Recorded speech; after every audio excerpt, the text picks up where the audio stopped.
Hey everybody, I'm Kdin from The Know, and Ubisoft announced on Wednesday, January 9th that they will not sell The Division 2 on Steam. What? The upcoming sorta realistic looter shooter will instead be available only through the Epic Games Store and Ubisoft's own platform, Uplay. All the sunlight touches belongs to Fortnite, apparently. That's not all either. Ubisoft went on to say that this partnership will extend to additional select titles throughout 2019. Which could include Skull and Bones, Trials Rising, and Anno 1800.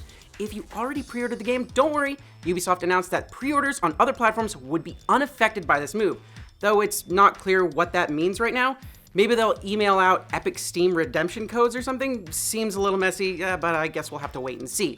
Naturally, this is because Epic is taking a much more generous 12% cut versus Steam's really greedy 30% cut. This is the first big third-party AAA publisher we've seen jump ship from Valve's PC platform, and the odds are it won't be the last. There is one, and apparently only one, list in which Fortnite isn't the most popular game in the entire world. PlayerUnknown's Battlegrounds, aka PUBG, topped the North American PS4 sales charts in December. It even managed to snag the silver in Europe, ranking under FIFA 19, just like about every other game that isn't FIFA 19 would. Don't celebrate the end of Fortnite era just yet though, because that game still tops the charts in the free-to-play area. In other quick results, Beat Saber takes the well-deserved first place spot in PSVR sales, while God of War Collection aced the PS Vita chart. I guess that means the Vita sold at least one game in December? That's so exciting! I bet it was Greg Miller. Speaking of PUBG, it just got a little easier for us to earn all of our chicken dinners. According to PUBG Esports Twitter account and Kotaku, the PUBG Esports team recently handed out 30,000 bans, some lasting as long as 3 years for cheating in the game. According to the announcement, the cheat involved using a VPN to monitor network traffic coming to and from the game's servers, which revealed other players' locations. That setup also made the cheat extremely difficult to monitor since the suspicious activity wasn't actually coming from the individual players themselves. The cheaters included supposed PUBG professionals that used the cheat in professional online matches, including Papaya, Swalker, and SaysK0, which we listed because it's fun to say people's dumb online names out loud. PUBG is naturally bummed about this turn of events, saying that it has been severely damaging to the integrity of the game of PUBG. Imagine losing to Papaya. Not only did Fruit shoot you to death, but it might have been cheating at the same time. That's a pretty bitter pill to swallow. Skyrim composer Jeremy Soule did the game's world a total solid today by announcing his latest album, The Northerner Diaries, is freely available to all indie devs and mod developers to use in their projects. Hey! Now, don't worry, all of your soundtracks will now sound exactly the same.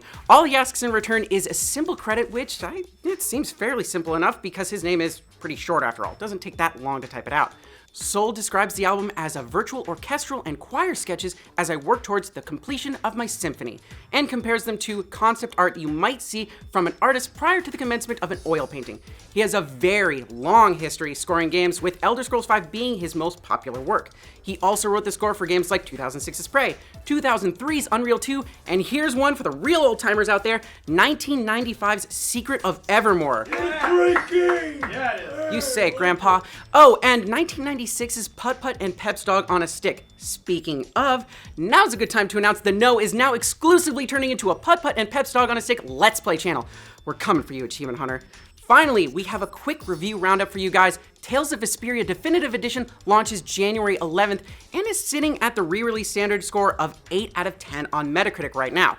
The game originally launched in 2008 as an Xbox 360 exclusive, later releasing on the PlayStation 3 in 2009, but only in Japan. The Definitive Edition is coming to pretty much everything: Xbox One, PlayStation 4, Switch, and PC. Where's the Vita? I'm sorry. Vita! Grant, calm down. We can't wait to buy it, play it for ourselves for about 5 hours, then throw it on the backlog pile with every other 90-hour-long JRPG we'll tell ourselves we're gonna finish one day. That does it for the roundup today. Tell us what you think about all these stories in the comments down below. And for more videos like this, be sure to like and subscribe and check out theknow.tv. Do you want to dance? Brian usually dances at the end. I mean, what did he do the Cabbage Patch last time? Well, he let's lame. be honest. I didn't want to say it to his face. That was a sad attempt at the Cabbage. It was a very sad Cabbage Patch.